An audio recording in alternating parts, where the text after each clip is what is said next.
A very good morning, everybody. Thank you so much for, taking some time out of your day to join us for today's Executive Insights by Mediacorp webinar, and it is titled Know Your Worth. Well, my name is Otelli from CNA, and it's a pleasure to be your host for this morning. And today's session is actually the final of our three-part Women in Business series. I hope you have your coffee, you're ready. Because for the next hour, I'm going to be asking our speakers, three very established women, all sorts of questions. And they're going to be sharing with us, what it takes to turn their passion into a fulfilling career, owning your expertise, and creating value for yourselves, essentially, that you can be proud of. And our speakers, they're also going to be providing advice on generally how to uplift your worth in the workplace so that you're just that bit closer to attaining all your professional goals. So without further ado, I'm going to introduce our speakers. First up, we have Jacqui Lin. Jacqui, give a little wave. CEO of Havas Media Group Singapore, and she's the Chief Growth Officer of Havas Group, Southeast Asia and North Asia. So Jacqui basically leads the media operations. She champions the integration offerings of Havas Village in Singapore, which is an organizational structure that brings together all communication disciplines. As we know now, we've got data, we've got media, digital, creative, social media, PR, all under one umbrella. So under her leadership, the agency brands in the group were awarded the Media Agency of the Year title 11 times in a row. That's quite amazing. And she's also a champion of inclusivity and empathetic leadership, and which obviously translates into using all that extra time to empower women in the industry and also give back to society. And Jacqui was also named the top 20 women to watch in APAC marketing by Campaign Asia back in 2014. Next up, we have Quinn Pham. She's the Director of Client Services of Meiro Customer Data Platform, which is a tech startup based in Singapore.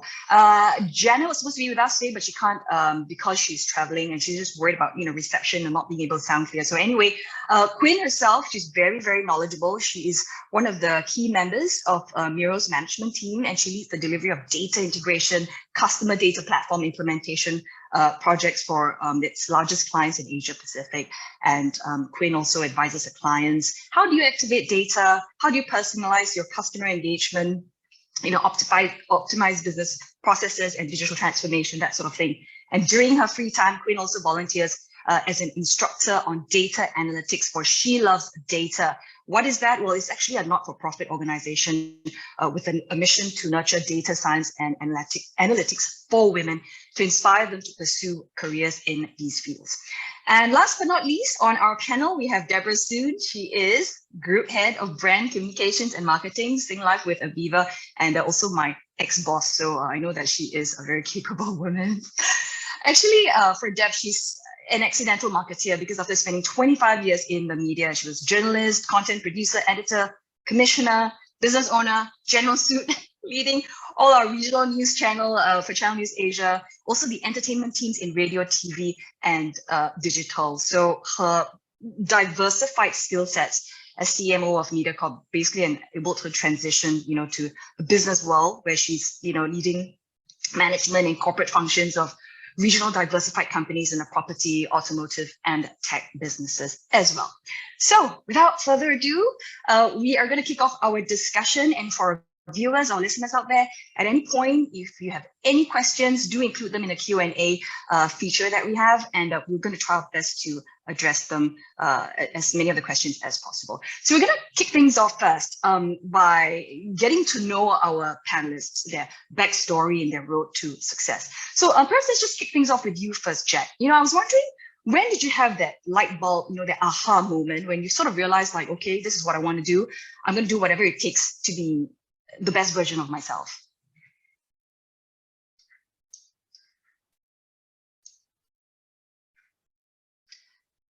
Jack, I'm afraid you're on mute. Would you like to unmute? Are you able to hear me now?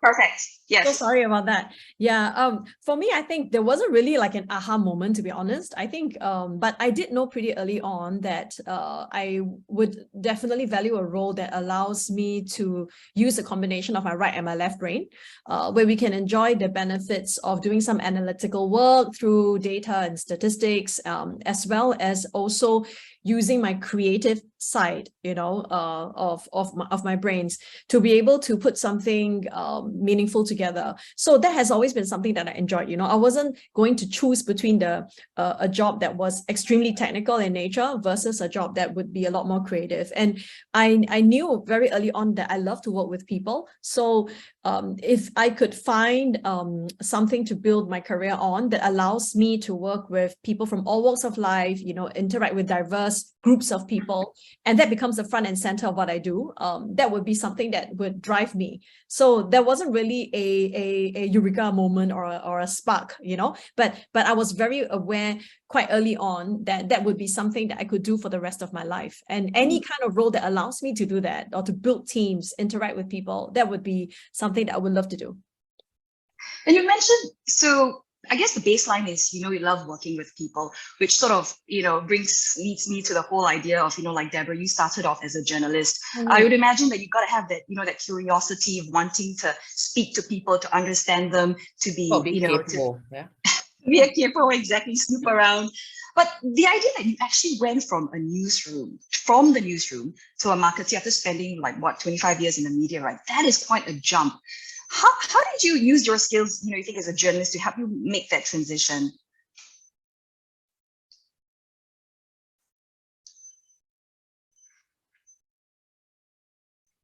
Debra, did we? Oh, I think Debra might have accidentally logged off. Not to worry, I'm just going to move on to you, Quinn. So Quinn, you are the data guru in a man's world, and as we're talking, you correct me if I'm wrong, but the idea that people who love data analytics, maybe they're not so sociable. They prefer dealing with the numbers and number crunching and all that. I mean, obviously, correct me if I'm wrong. Our world is completely data tech driven. Is it true? I mean, that you're either into tech and data or you are not?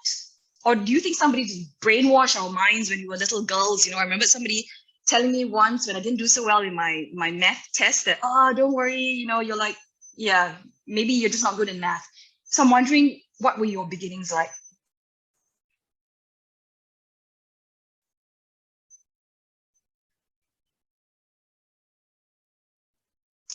Quinn, I'm unfortunately can't really hear you. Your audio you're muted. You're unmuted. Okay, go ahead. Do you hear me? Do you hear me? That is working? Yes, got you now. All the time, a morning full of technical problems, but we always overcome them, so that's fine. So to your question, I think that's something that I hear a lot. With my work with She Loves Data, where we are providing education for for all people, but we focus a lot on women and career switchers, and they're always asking, I don't have the formal education background, and I'm not coming from this world, so I'm not a programmer, so is this not a career for me? And I think we live now in a world where the fundamental skills is always going, the demand is always going to change. So it's just about, upskilling yourself to fit the need of the market. I think what's important is as well that it's not about being a programmer and program something, but it's about putting it into the business perspective. So in my work, when I work with my team, I always find that people who comes from business background, who understand, who has critical thinking, and who understand the business kind of values are actually better data analysts, data scientists, once they get around to learn the hard skill, because they have the kind of fundamental understanding that at the end of the day, all of this technical, data science algorithm, AI is really to help to solve a problem. And you don't get to solve a problem until you really understand where the problem is coming from. And where the problem comes from usually is from people, is from the, what is lacking in the market. So I would say it's not a binary for sure. And Jack, I mean, just going back to you while waiting for Debra to come on some technical issues in the morning. When you were growing up, was there a certain role model? I know it sounds very cliche, but we all kind of grew up sort of admiring a certain someone, and I'm wondering, how has that shaped or impacted who you are today? I'm going to give you a very cliche answer as well to that cliche question. To me, and I have always respected and was very admiring of my mom, actually. And the reason why she made such a big influence on me is because, at a very young age, I could see her multitasking so amazingly well. And I thought that, this is a skill that a lot of ladies have, but we don't realize how big a superpower that really is as we begin to take on more roles in our lives, besides being a friend to someone, a wife to someone, to become a mother, and also to be a daughter to parents who might be growing older, for example. So being able to see her toggle so many roles so well, I learned the values of how important it is to prioritize, how important it is to stay positive, even when things go up and down. It's not always sunny days and rainbows every day, right? So there will always be days that are where things become a bit challenging, and how she picks herself up to again bounce back, to focus on the things that she needs to do for the family and for herself,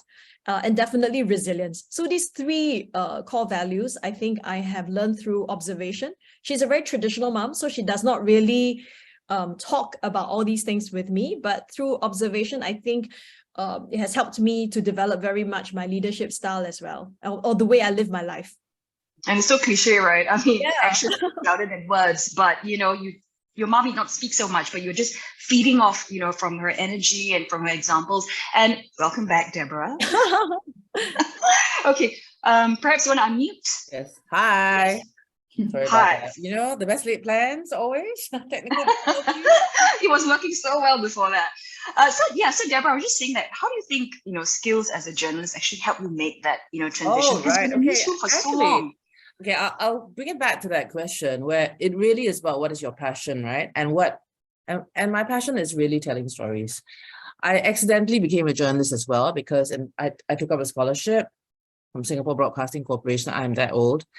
And I came back and I was thrown to the newsroom. But from day one, I knew that's what I wanted. I enjoyed doing. It's about telling people stories. I followed another reporter around.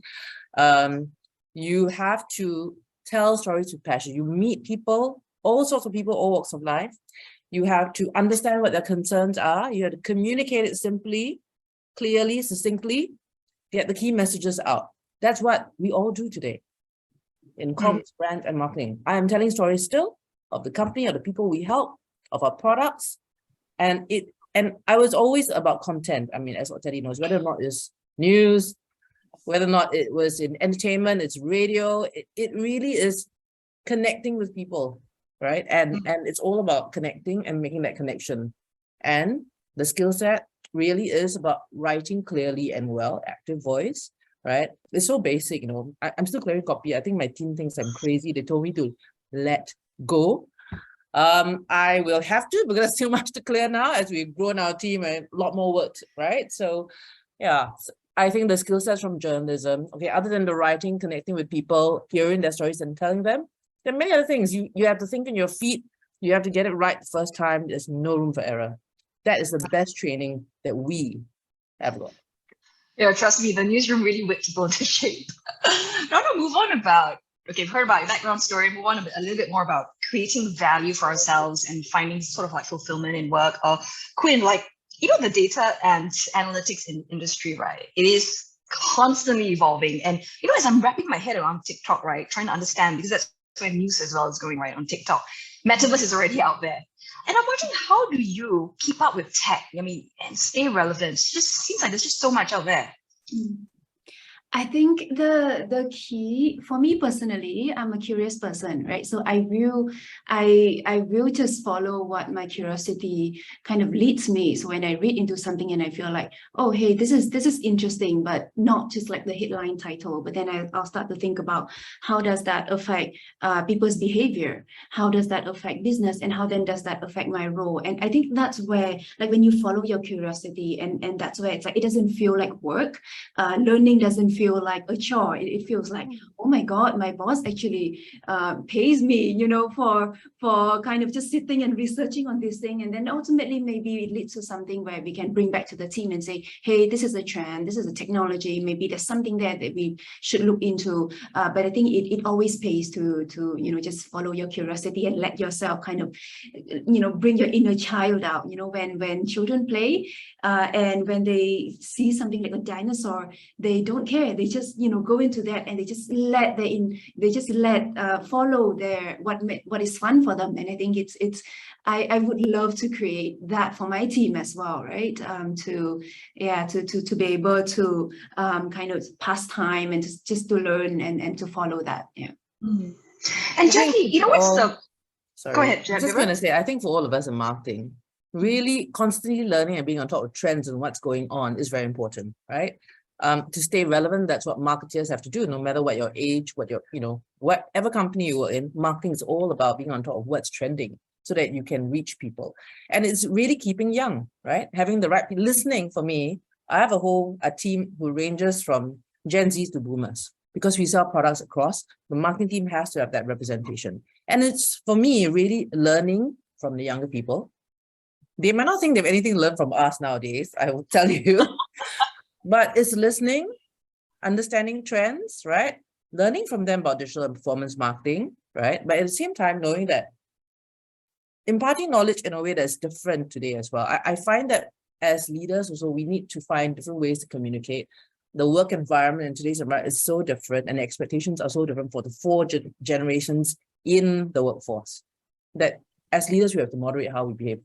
How we conduct ourselves as leaders and how we led needs to change. And otherwise, you cannot communicate well. It's just like CNN had an article about emojis, right? Yeah. Recently, about how, emojis mean different things to different generations. So you need to be cognizant of that so that, you're not being passive aggressive when you send a smiley emoji to a younger person, right? See, so it's always staying on top, learning. And Jacqui, I just want to bring you in here. As we're talking about this whole generation gap, and I'm sure your workforce, among your staff, you would have Gen Z, you would have millennials. How do you find that?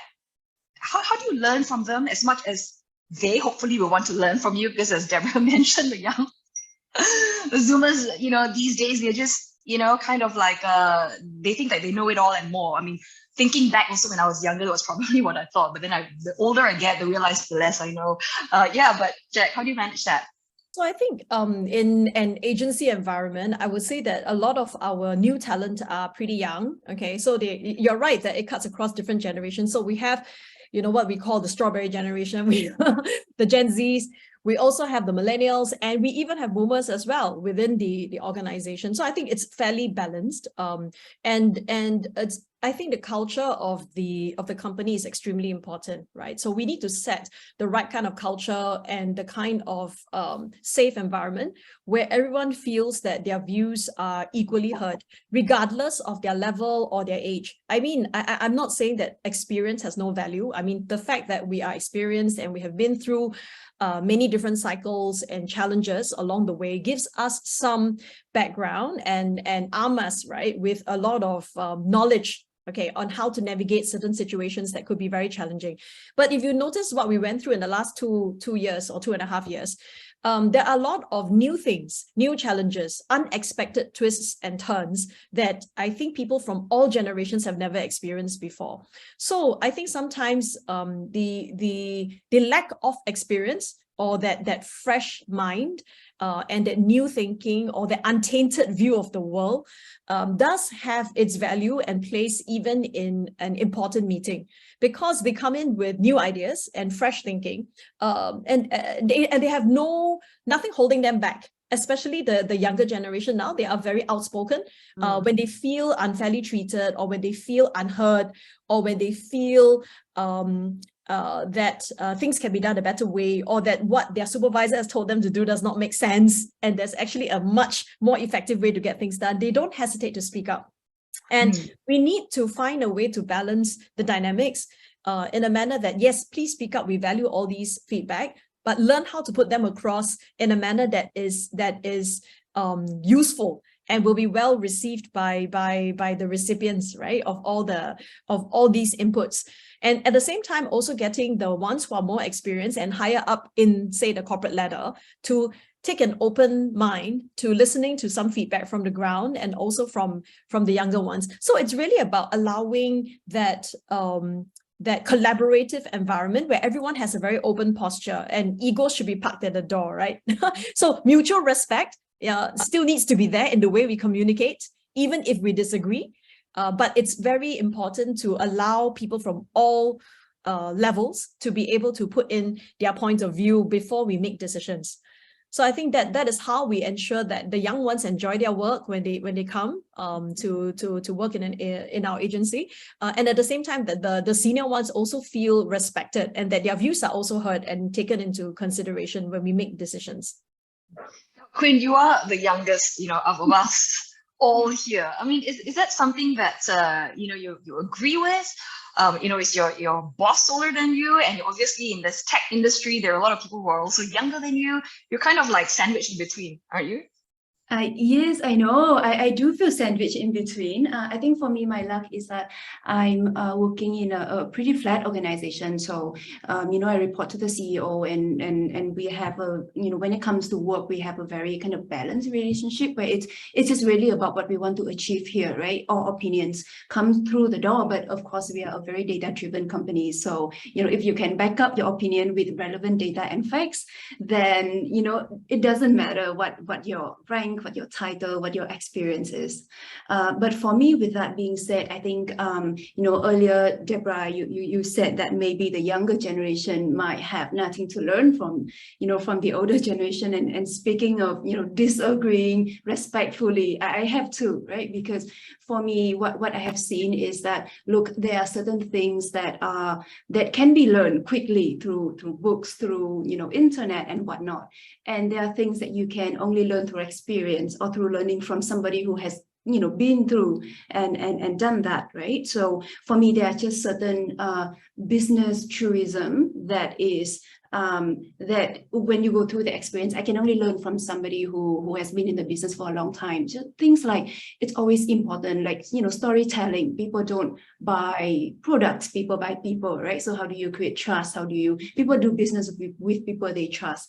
Of course, you have to have, and because we are coming from a SaaS, software company, so you of course need to have a good product, but at the end of the day, people do business with those who they trust, with those who can tell a story, and that's not something that you can just like learn from a book and, hey, I'm a 20-year-old who can just do it perfectly. You need to have the experience, or you need to observe people who have the experience to get that kind of accelerated learning. So that's something that I always look at, the more experienced generation in the company, and I try to kind of, for those that are more junior in the company, I try to create an environment where they pay attention to that, because like nowadays the younger generation, the attention span is like this short, right? But so try to kind of direct them to what is truly important to pay attention to.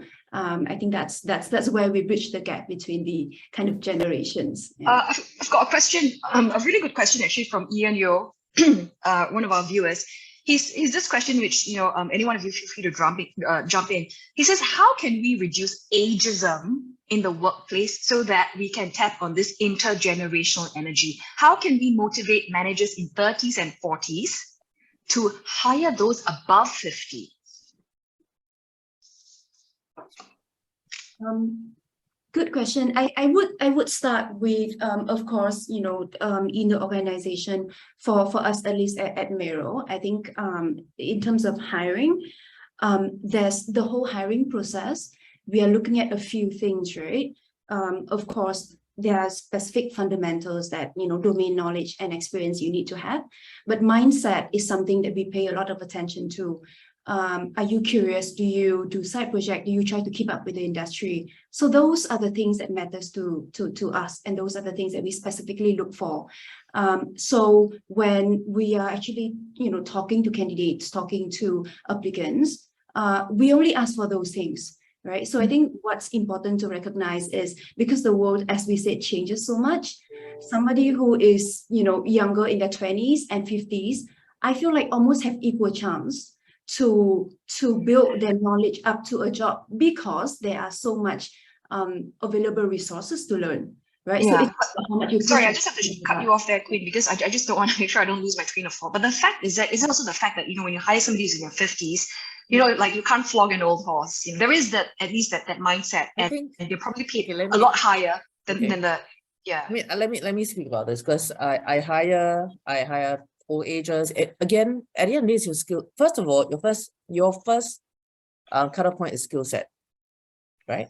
You hire for the skill set, then you hire for attitude, and then the extra thing that people bring. So it's not about age. And diversity and inclusion is not about gender only. Diversity and inclusion also is about age, nationality, and you hire the right person for the job, right? The best person for the job. For an older person to keep pace at the workforce, again, what is the size of the job? What is the job, right? We all have to continue learning, because we're all going to live till 80 plus. Okay. Yeah. We cannot stop work at 50 or 60 and not work for the rest of your life unless you have really built millions of dollars in your retirement bank. I realize I cannot stop work. So how do we stay relevant as older employees as well, right?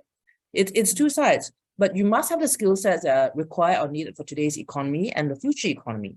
And it's changing so quickly, right? Completely changed due to the pandemic. So, it's not about encouraging managers to hire. It's about what individuals need to do to have the right skill sets. Because if you have the right skill sets and attitude, you come to the table, people cannot say they won't hire you, right?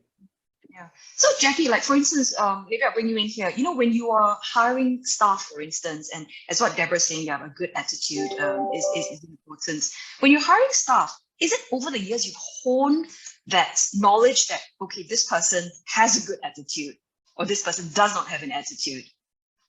For us, I think when we hire, I can't even remember when was the last time I asked about the age of the candidate, to be honest. Like in fact, I'm not sure if it's even like a conscious decision not to ask. Because we are more interested. I agree with Debra and Quinn that basically the skill set is the number one criteria, right? And because of the industry that we're in and the kind of work that we need to do and the roles that we have in the organization, we are pretty clear about what are the skill sets that are needed in order for them to perform, well. In their role, right? And to ensure that they're able to discharge their duties on the work front. So I think that is the baseline. And if this particular candidate has all the right skills and the personality for the job, right? And if that person has all that it takes in terms of all the criteria that we're looking for, basically the age is really not even a consideration at all.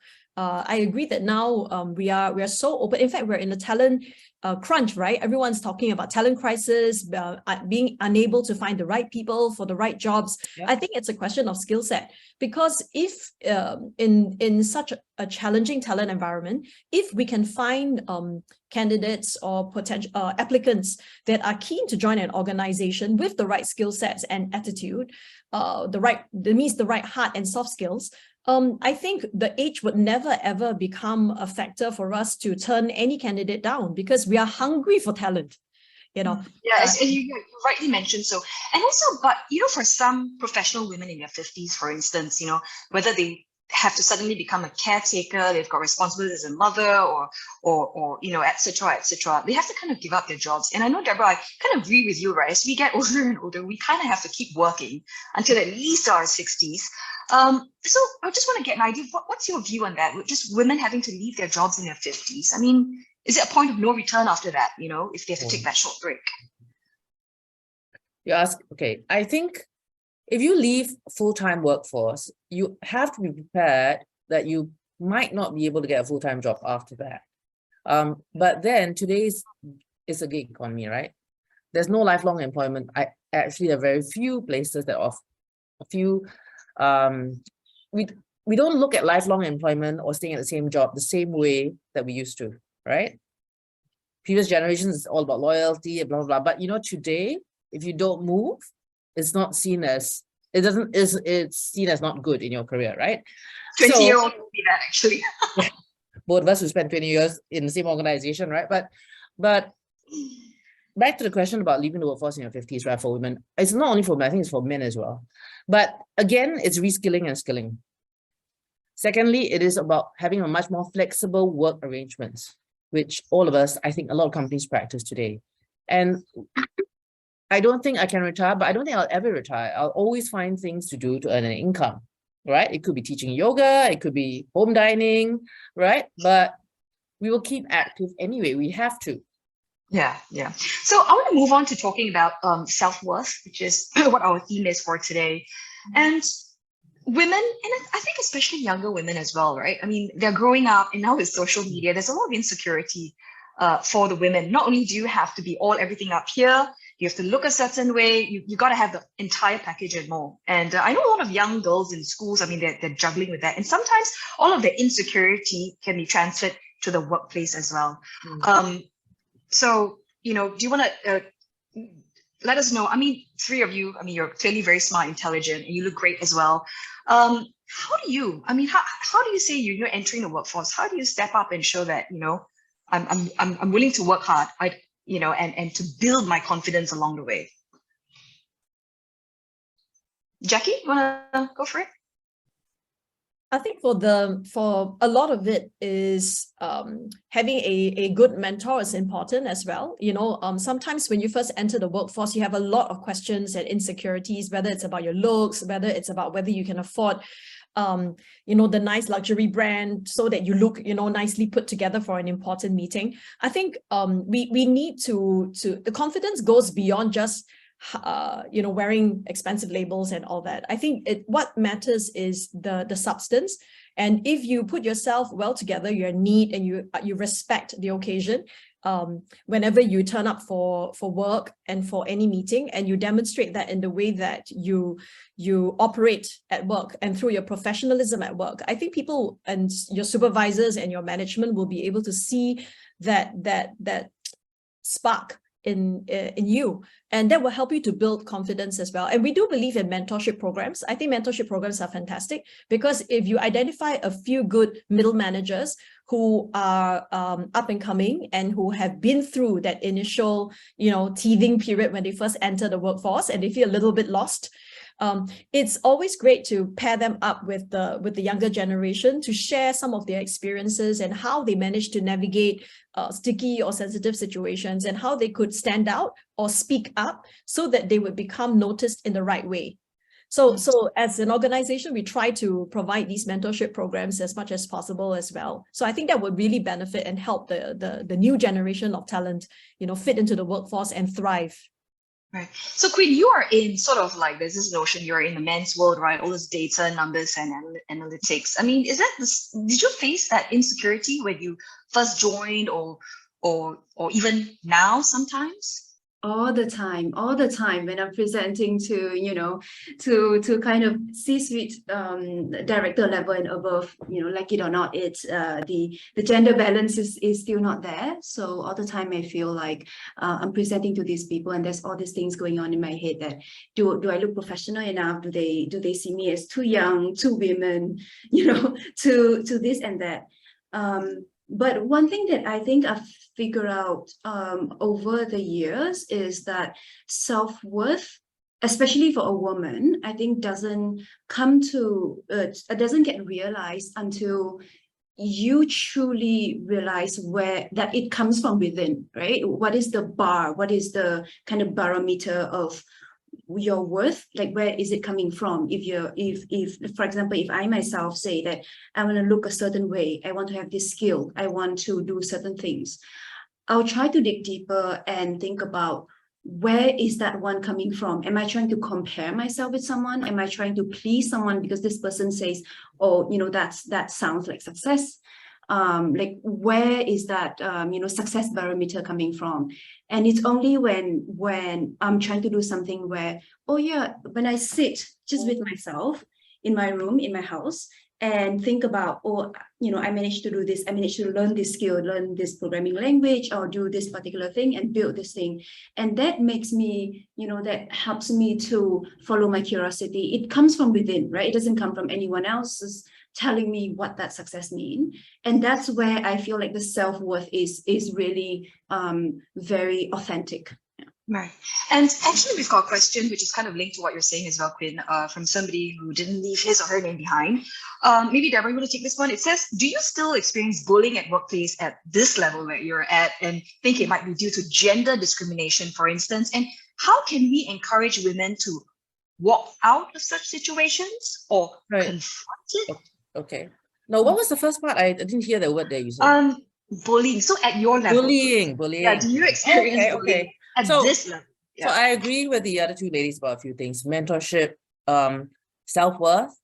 If self-worth comes from within, and we all need to take steps for this, whether it's about your health and being conscious about it, taking care of your appearance, taking care of yourself first, right? Having that confidence means that if somebody bullies you at the workforce, it's not right and you should stand up for it. Women sometimes don't put their voice out because they're intimidated, all right? We come from a profession where we always had to put our voice out and at the table, be counted. Don't be afraid. If somebody is bullying you, call that person out. It's not acceptable today. You can walk out of the situation if you don't want to confront it, because sometimes don't confront directly because the other person gets defensive and then it might explode. But find a mentor, speak with HR if you have to. I have not found a situation where I've been bullied at the workforce. I mean, you have to give as good as you get. But again, professionally, right?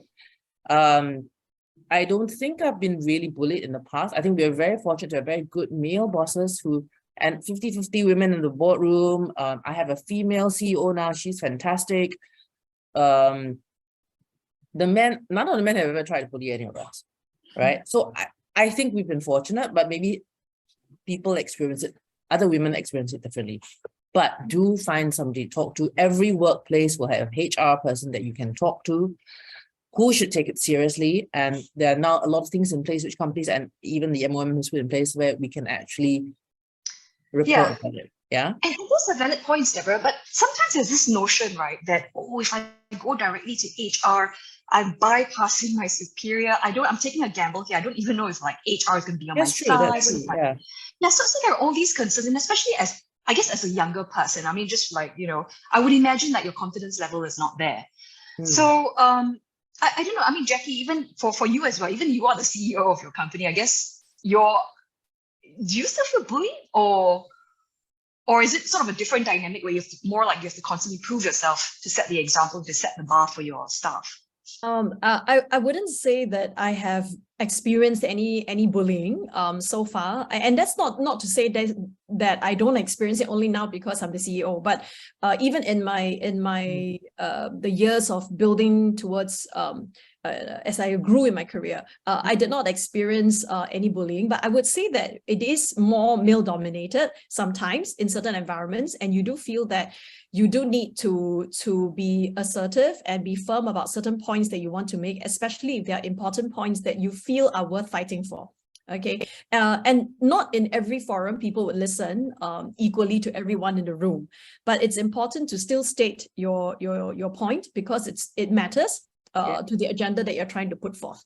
I do agree with Debra that in the event that you're unfortunate enough to encounter a situation where you feel that you have been bullied, if you're afraid to go to HR first, one good port of call could be someone that you really, really trust on a personal level, someone that you look up to. It could be a sister, it could be a best friend who's not even working in your company, who might be able to give an objective point of view as to whether that whole incident constitutes bullying. And in the event that you have checked in with people you trust, and that without a doubt that it is definitely a bullying incident, and you feel that it has affected you, right, and you want to do something about it, you are definitely able to speak to HR about it, to have a very objective and balanced point of view in getting your interests managed and protected as well. I think in this day and age, there should not be fear about speaking up. Yeah, because the talent team and the HR team, they are there for a reason, and they don't just take sides, right? It is very factual, and they would need to do some investigative work, which might not make your supervisor too happy, but so be it, right? Because it mattered to you enough for you to speak up, and you can always work in a different environment or with a different boss, right? Because you choose where you want to place your time as well, right? It's not one-sided. And it's, I guess, putting your foot down. Yeah. And knowing your value, and knowing that if somebody has crossed the line, you got to call that person out. Correct. Yeah. I'd like to share some. I mean, in many organizations today, there are female leaders. So if you're not comfortable, you could also go to a female leader organization, right? Because I think most of us would be sympathetic if a younger colleague, female colleague, felt bullied. But I would share something, because many years ago, I was at a client event, and I think it was basically sexual harassment, which was so shocking at the time that I couldn't react. And I was really quite senior in the organization then, right? And in hindsight, fortunately for me, there were other women in the room who could suspect what was going on and brought me out of that situation. But at that time, I couldn't speak about it. I was like, what just happened, And I think part of that diversity and education about sexual harassment is that while some of us, we all have different comfort zones in terms of how much we touch and how much we greet physicality, right? But as long as one party is uncomfortable, it's wrong. Yeah. And that's context, right? It's contextual. And when you feel uncomfortable about anything, it's wrong.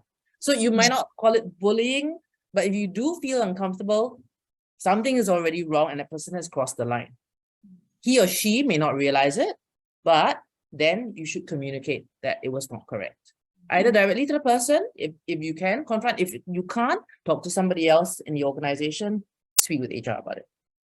So, as long as you feel uncomfortable, it's not right. Yeah. Yeah. So, Quinn, I'm wondering, at your workplace specifically, have you seen any good examples where women are sort of ensured that the company values you and they encourage you to, say, voice your opinion? Is that the sort of culture that your company has? Absolutely. We are a company that is, first of all, by a women CEO. So already, right there, we are pretty kind of, and we champion, and like a lot of our companies actually support She Loves Data, our sister organization that, brings a digital data education to women and diversity into the workforce. So it pretty much is, I think, in the DNA of the company that we respect, and we support diversity. I think not just gender, but as well, age and different backgrounds, differently disabled, all of that. But at the same time, I think it's still there are subconscious bias that you might have, right? For example, we have as well people from Europe versus Asia, and we always see that in general, Asia stuff is they take more time to kind of raise their voice when they feel that they are not being heard, right? In European, they are a lot more outgoing about that. And I have my team in Asia, in not just Singapore, but other countries in Asia. And you kind of almost have to tease it out of them. And you realize that, hey, you have been unhappy about this for a while, or this doesn't work for you, but you have been trying to make this work and you don't dare to speak up. So it's almost like, even when you are super woke, as they say it, there's still certain subconscious that you forgot to think about these things. So it's not just, I think, gender, but it's as well different cultural background, and it just takes a lot of intentionality in how, especially as a leader, in how we communicate, in how we create a space for people to feel that we want to hear. I'm just not asking you to speak up, but I want to hear from you genuinely. I think that's really important. Yeah. And this a question is related to what you're saying, Quinn, as well, is this billion-dollar question, right? Which Jacqui and Debra can take on, because your moms as well. Tips, please. How do you juggle all these roles, mother, wife, responsibilities at home, and then you still want to, excel in the corporate world? I mean, is it really all doable? I mean, or is it okay to actually say, you know what? It's just not really, you can't really do everything, excel everything at once, at the same time. Yeah. Or maybe I'll take this. Yes, yeah. Okay. Yeah, I would have a go at it. I'll share maybe just from a very personal level, because I think when it comes to responding to a question like this, it's different people will have a different answer. Okay. For myself, I found it very helpful to be fiercely protective of your calendar. And when I say that, what I mean is, you know, I'm a stickler for putting everything into a calendar, right? Because I'm generally quite an organized person. So I would usually make sure I fill my calendar properly, update it properly, even if I do it, you know, and make amendments a few times a day. So when I say that, I mean that the calendar needs to be filled with things that matter to you, even outside of work, right? So it's really like a calendar of your life, right? What are the things that you want to spend your time doing, the priorities that matter to you? It shouldn't be just filled from, from morning to night, with just pure work deliveries, or, you know, like all your corporate goals and how you're going to meet all your KPIs. It should also be peppered, you know, or filled with things that matter to you on a personal level. So you need to first understand where are your priorities and your focus at this stage of your life, and be realistic about it. Because no matter how smart or how efficient we are, we only have 24 hours a day and 7 days a week. No one has any extra. Okay, so with that as a limited resource, time as a limited resource, we have to be able to plan how we would like to divide that time, and accept the fact that there will be some sacrifices, and there will be some areas that would need to get less priority and some that will get more priority at different stages.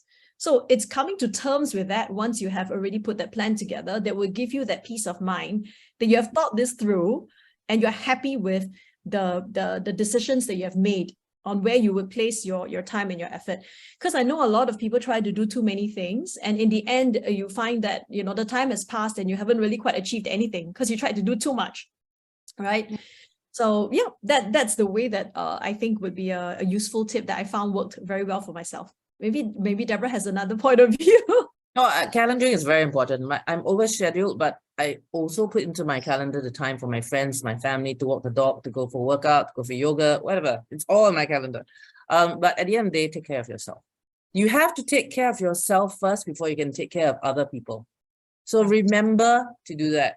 And what that take care means is taking care of your health, your diet, right? Making sure so you have to make sure that you're in top form for yourself, then for your kids, or your husband, your family, and your friends.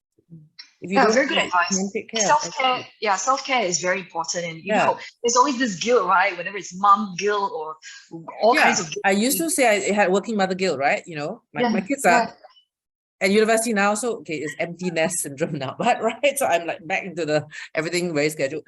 But you know, really, there's no perfection, and everybody's facing the same struggles. Just because they post beautiful pictures on Instagram or how happy they are, it's not reality, because all of us have our own reality, and everybody has the same struggles.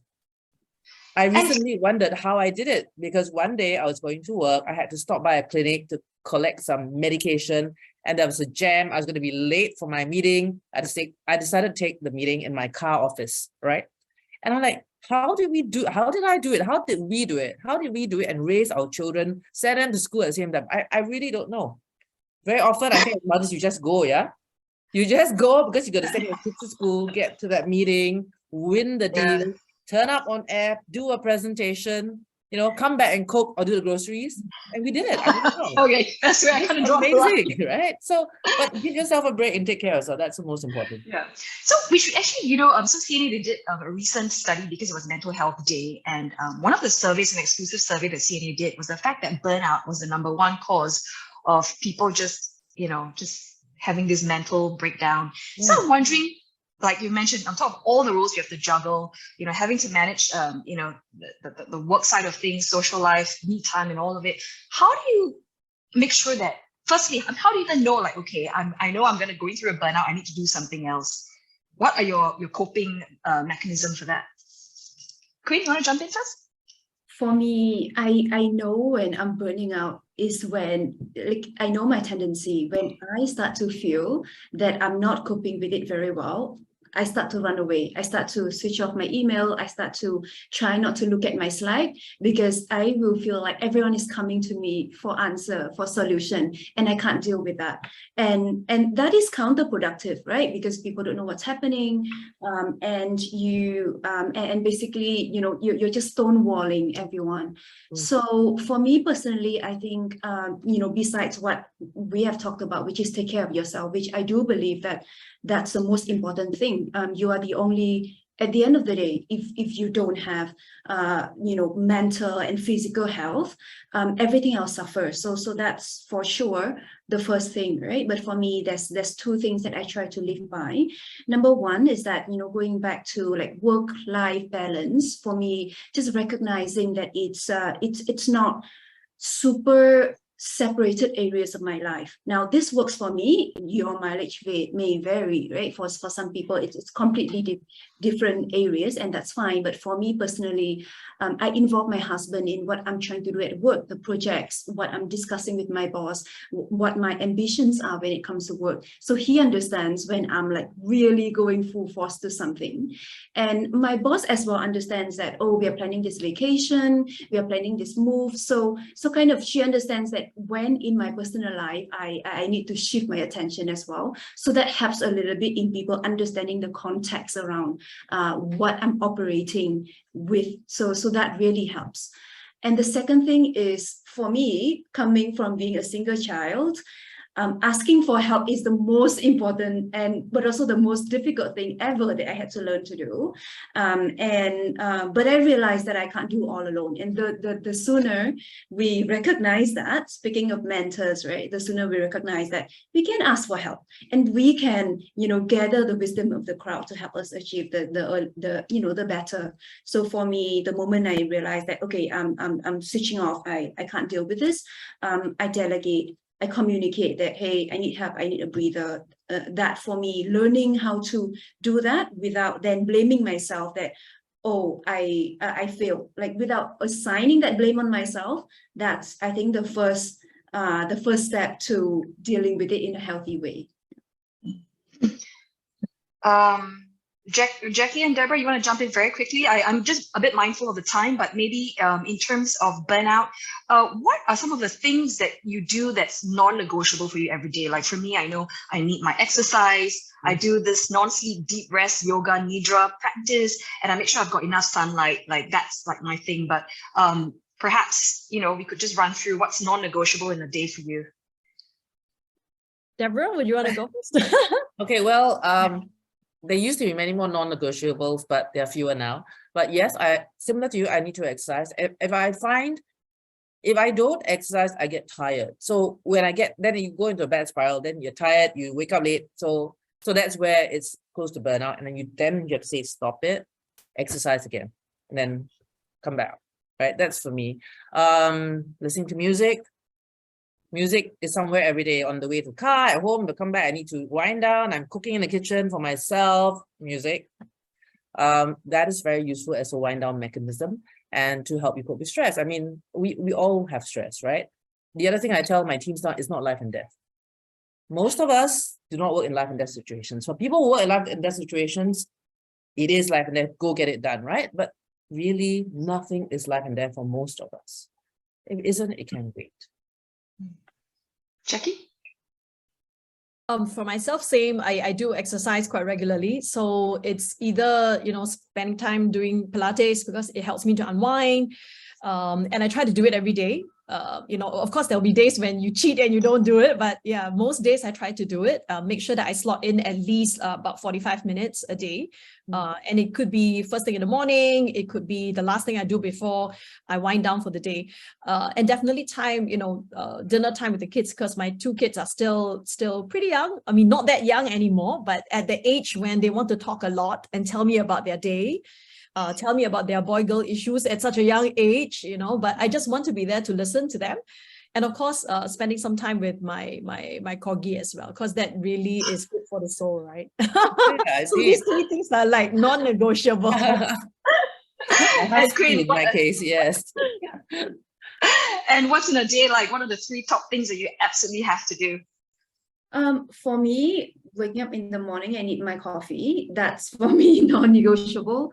For me as well, like healthy food, greens, wholemeal, because I feel good after that and I feel I have the energy. So for me, that definitely helps. Yeah. All right. Well, just before we sort of go, we've got a really nice comment from somebody from Emma, just to say that I think events like these are great to just know that there is a community. I'm a single mother, I'm a full-time COO, I'm a parent, carer, and business owner in 2 countries. It's exhausting, but totally fulfilling as well. So very well said, ladies. I think, hopefully our listeners out there, you got to kind of know your worth to sort of, step up to situations. I really hope that we have more webinars like this as well. So I want to say a big thank you to our 3 wonderful speakers for really openly sharing with us your backstory, your life experiences, and so freely dishing out advice that I can certainly use in my workplace. And also I hope that it serves as an inspiration and strength to encourage all women, to embody. So definitely a meaningful and fruitful session. And thank you so much, for coming to our Executive Insights by Mediacorp. And I hope to see you all again soon. Thank you. Thank you. Thank you. Bye. Thank you.